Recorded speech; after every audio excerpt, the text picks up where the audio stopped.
Guys, may pinapayo sa akin na Bluetooth speaker. Ang problema niya ay yung pindutan, yan, bumaon. Kaya hindi na mapindot yung mode kung ililipat mo sa FM, sa Bluetooth, or sa auxiliary. Yan, ganyan no. Kaya ang gagawin natin ngayon, bubuksan natin. So, simpleng problema, aayusin natin. Paano nga ba mag-repair ng Bluetooth speaker? Hello everyone, this is Baboy Vlogs. Don't forget to subscribe.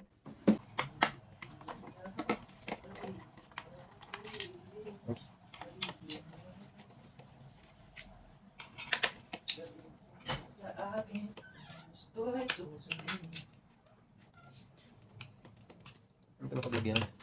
Video yun.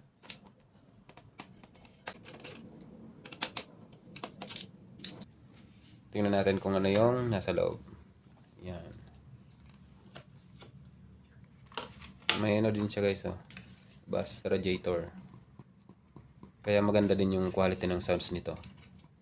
May bass din.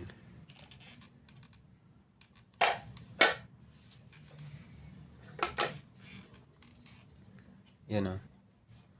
Yung battery niya ay, kung di ako nagkakamali, 1200 mAh or 1000 mAh. Yung speaker niya guys, 5 watts lang, 3 ohms. Dati nakabili ako ng ganitong Bluetooth speaker. Maganda yung quality ng sounds, buong buo, kasi yung speaker na ginamit, ang kapal ng magnet, 10 watts. Ito 5 watts na lang.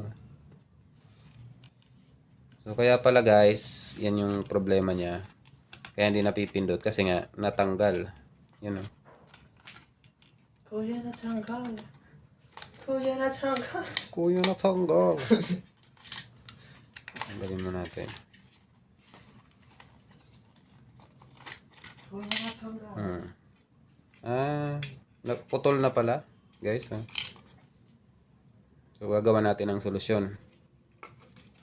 Kaya pala kasi putol na. Ayan o. Dapat kasi connected yan. Ang naisip kong solusyon dito, yung nakalimutan ko yung tawag sa ano na ito bunso? So parang kandila. Stick glow. Yan, stick glow. Narinig nyo yan guys, stick glow. Pagdudugtungin natin. So pause ko muna dito yung video at pagdudugtungin ko.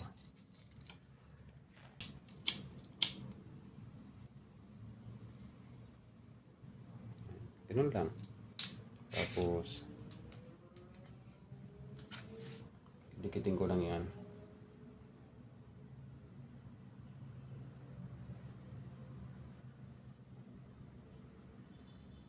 Tapos pag matigas na, ibabalik na natin. Pinagdugtong ko lang gamit ang stick glue.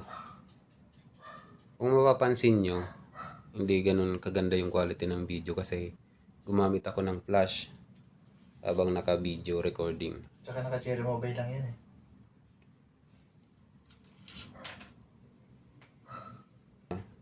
May kabit na, magkadugtong na. Mamaya pag tumigas na yan, ibabalik ko na sa dati. Kakabit na natin dito sa Bluetooth speaker. So hindi na kailangan pang ipaayos o magbayad pa para lang magamit ulit natin. Pwede na yan guys. Tigas na yan. Babalik na natin.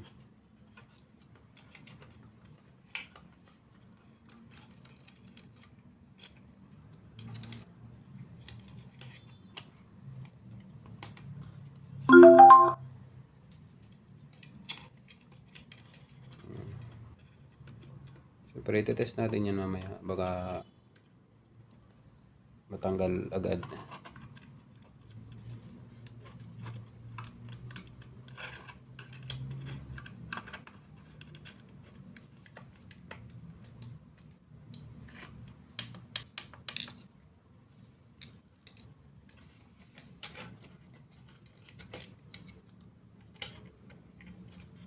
Babalik na rin ko.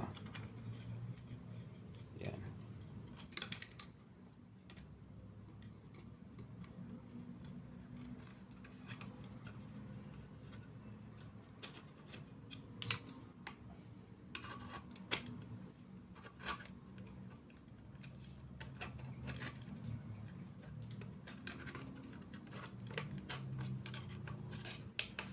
Ayan, mas okay.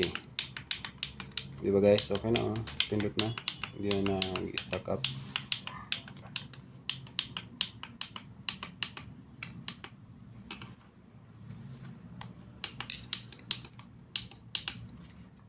So, okay na. Tatakpan na lang natin.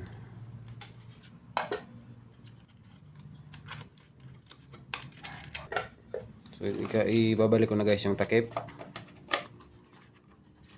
Tingnan nyo.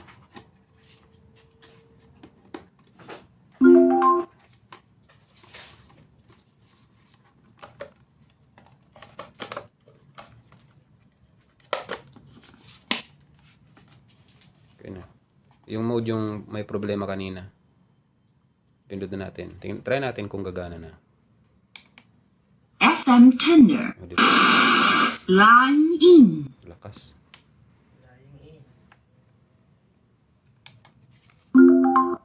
Okay na guys.